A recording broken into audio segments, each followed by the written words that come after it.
Bismillahirrahmanirrahim. Assalamualaikum warahmatullahi wabarakatuh.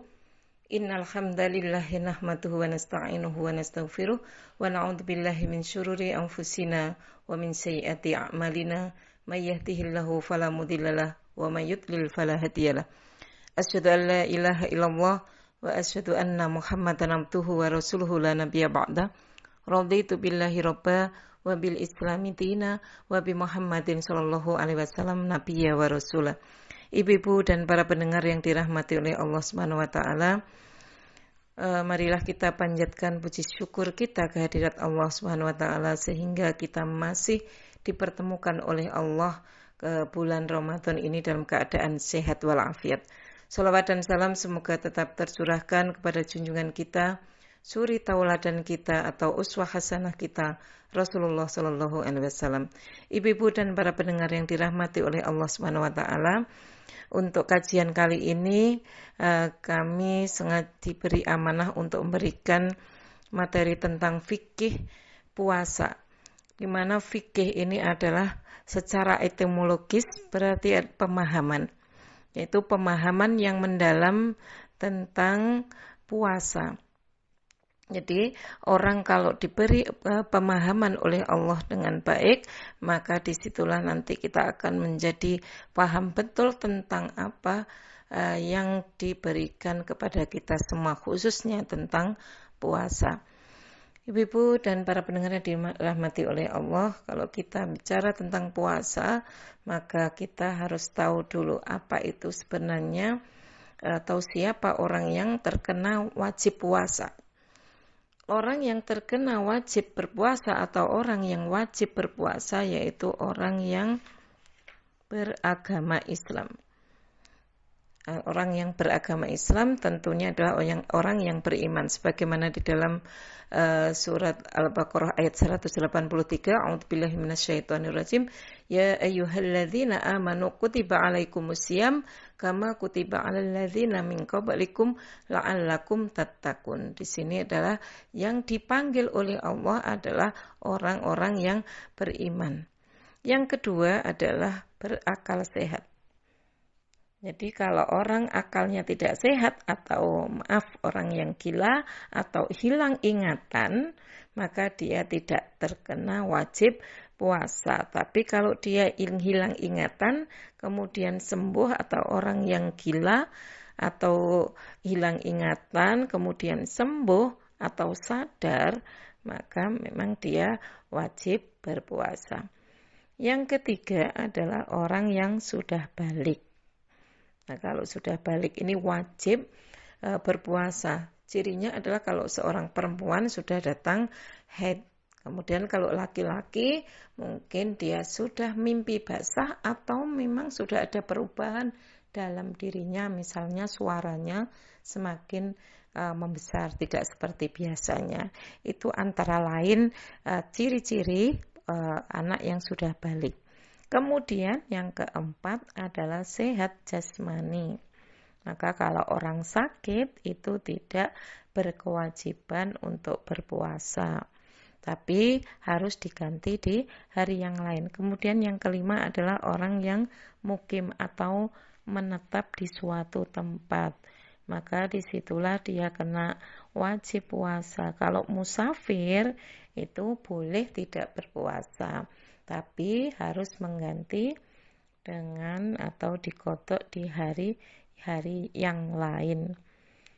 Kemudian yang keenam, yang wajib untuk berpuasa adalah orang yang tidak sedang dalam keadaan menstruasi atau sedang tidak nifas. Jadi keenam inilah orang-orang yang diwajibkan berpuasa.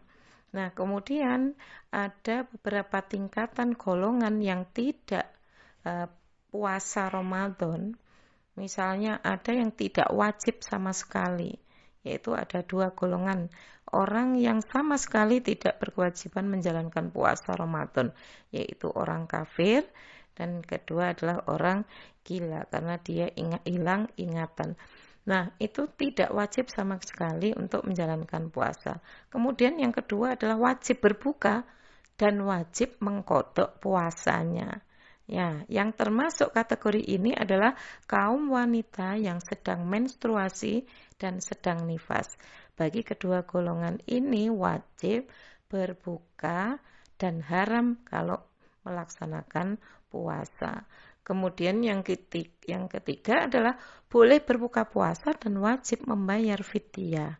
Siapa yang termasuk golongan ini? Yaitu ada 4 golongan. Yang pertama adalah orang yang sudah lanjut usia, di mana di sini ditegaskan dalam surat Al-Baqarah ayat 184 itu, wa a'udzubillahi minasyaitonirrajim wa 'alal ladzina yutiqunahu fidyatun ta'amu miskin.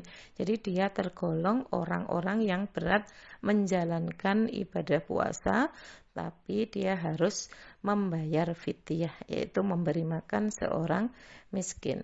Kemudian yang kedua adalah orang yang sakit yang tidak ada harapan untuk sembuh, maka dikategorikan juga dalam orang yang yutiqunahu, orang yang berat menjalankan puasa. Kemudian yang ketiga adalah pekerja atau buruh yang memang memiliki pekerjaan yang berat seperti pekerja tambang, pekerja bangunan, dan buruh-buruh kasar yang lainnya, itu boleh tidak puasa, cukup hanya membayar fidyah saja. Kemudian yang keempat yaitu orang yang mengandung atau orang yang sedang hamil, itu juga dikategorikan dalam orang yang berat menjalankan puasa.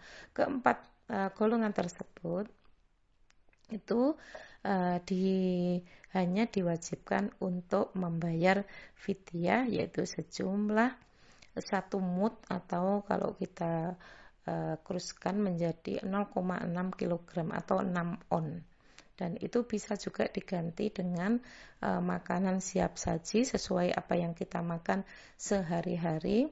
Dan juga kita bisa melihat dalam keputusan tarjih itu bahwa untuk fidyah ini bisa kita ganti dengan uang sesuai dengan kebutuhan si miskin tersebut. Memang kalau kita berikan berupa makanan, itu kadang sudah banyak yang memberikan makanan, atau juga barang mentah pun juga sekarang itu banyak yang sudah dapat.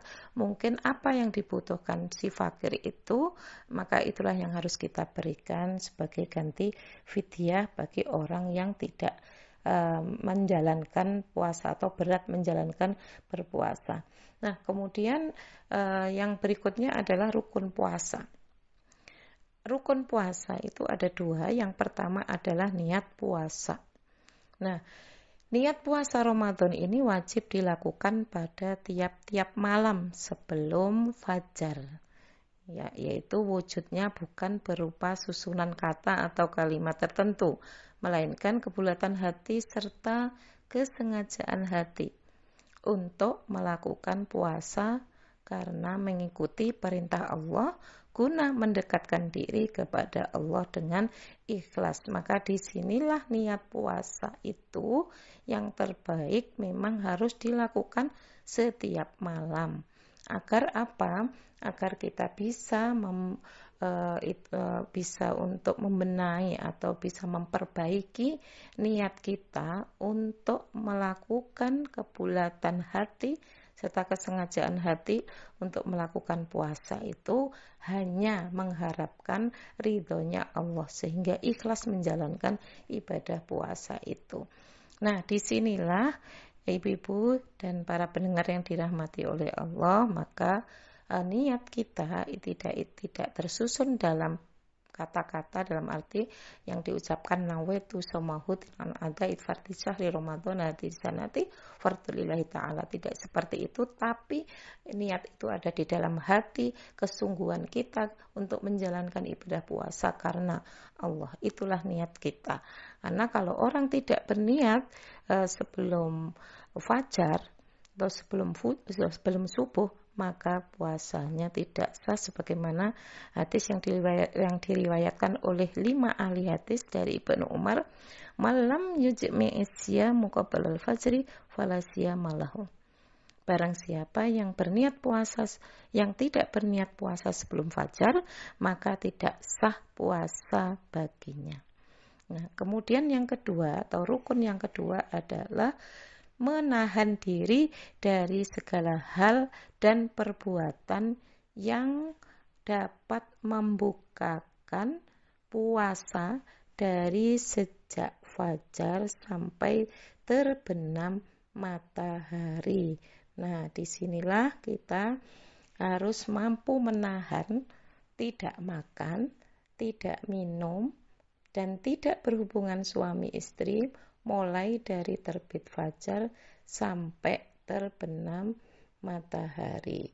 Nah, disinilah ibu-ibu ini yang harus kita ikrarkan sebelum fajar bersamaan dengan niat itu tadi, bahwa saya besok tidak akan makan, tidak akan minum, dan tidak akan berhubungan suami istri mulai dari terbit fajar sampai terbenam matahari. Dan selain itu memang kita harus membiasakan juga atau kita juga harus menghindari apa-apa yang harus dijauhi selama berpuasa. Ini yang terpenting.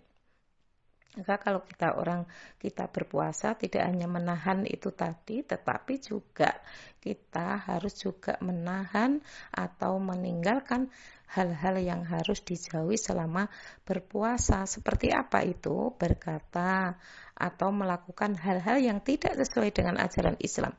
Seperti berbohong, memfitnah, menipu, berkata kotor, mencaci maki, membuat gaduh atau membuat keonaran, membuat orang menjadi resah, mengganggu orang lain, berkelahi, dan pokoknya semua perbuatan yang tercela menurut ajaran Islam. Kemudian apa saja yang harus kita lakukan atau amalan utama dalam beribadah puasa? Itu yang penting yang harus kita lakukan. Yang pertama adalah mempercepat takjil atau menyegerakan berbuka puasa. Jangan ditunda-tunda kalau memang sudah maghrib atau terdengar azan. Ini yang harus kita lakukan. Maka ini masuk dalam kategori yang disunahkan oleh Rasulullah itu adalah mempercepat berbuka puasa.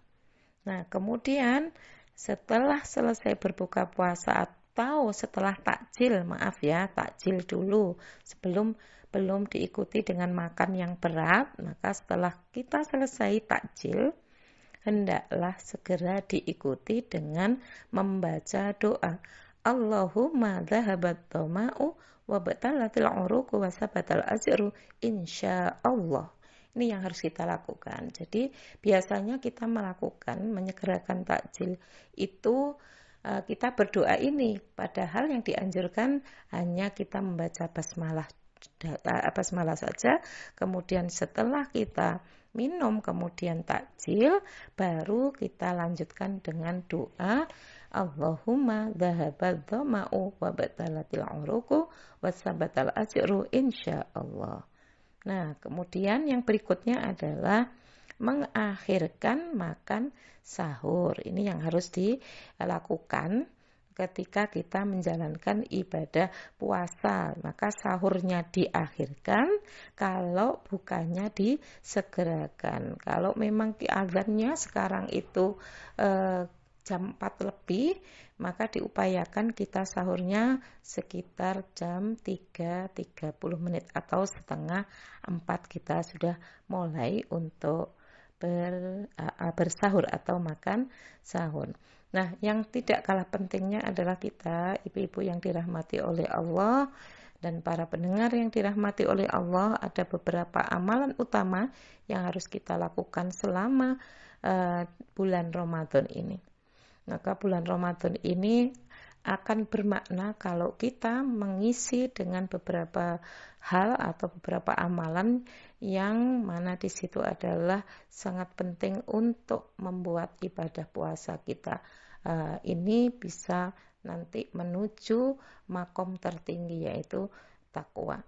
Yang pertama adalah memberi makan untuk orang yang berbuka puasa. Ini sangat dianjurkan oleh Rasulullah. Ketika kita berpuasa, perbanyaklah sedekah dengan memberi makan kepada orang yang berpuasa. Kemudian yang kedua adalah memperbanyak sedekah di bulan Ramadan. Nah, karena ketika itu Rasulullah Shallallahu Alaihi Wasallam ayu sedekati afdal qala sedekatun fi Ramadan. Rasulullah Shallallahu Alaihi Wasallam ditanya sedekah manakah yang utama, beliau menjawab sedekah pada bulan Ramadan. Kemudian yang ketiga yaitu tadarus Al-Quran. Ibu-ibu dan para pendengar yang dirahmati oleh Allah, jangan sampai kita melupakan tadarus Al-Quran. Sesibuk apapun, maka kita harus menyiapkan diri atau juga memperkuat diri kita agar tetap istiqomah untuk mentadarus Al-Quran. Disinilah pentingnya karena bulan Ramadan itu adalah bulan diturunkan Al-Quran, maka kita sebagai hamba Allah maka harus mempelajari apa yang diturunkan oleh Allah pada bulan Ramadan tersebut. Kemudian yang keempat adalah mengerjakan sholat tarawih atau qiyamul Ramadan. Nah, disinilah kita, ibu-ibu yang dirahmati oleh Allah, maka sholat tarawih itu dilaksanakan sebagaimana melaksanakan sholat malam, sebagaimana yang diterangkan oleh Aisyah radhiyallahu anhu. Maka yazidu fi Ramadan wala fi ghairihi ala ihda asyrata raq'atan. Bahwasanya Rasulullah SAW tidak pernah melebihi di bulan Ramadan dan tidak pula selainnya, yaitu selain bulan Ramadan atas 11 rakaat. Nah, ini yang kita lakukan antara qiyamul Ramadan atau sholat tarawih kita 8 rakaat ditambah dengan 3 sholat witir, yaitu jumlahnya menjadi 11 rakaat. Kemudian yang berikutnya adalah yang harus kita lakukan selama bulan Ramadan adalah meningkatkan ketekunan beribadah pada 10 hari yang terakhir di bulan Ramadan. Nah, disinilah ibu-ibu dan para pendengar yang dirahmati oleh Allah, maka kita harus mempersiapkan diri sehat juga, sehat jasmani dan rohani untuk memperkuat atau meningkatkan ketekunan beribadah kita khususnya di 10 hari terakhir ini.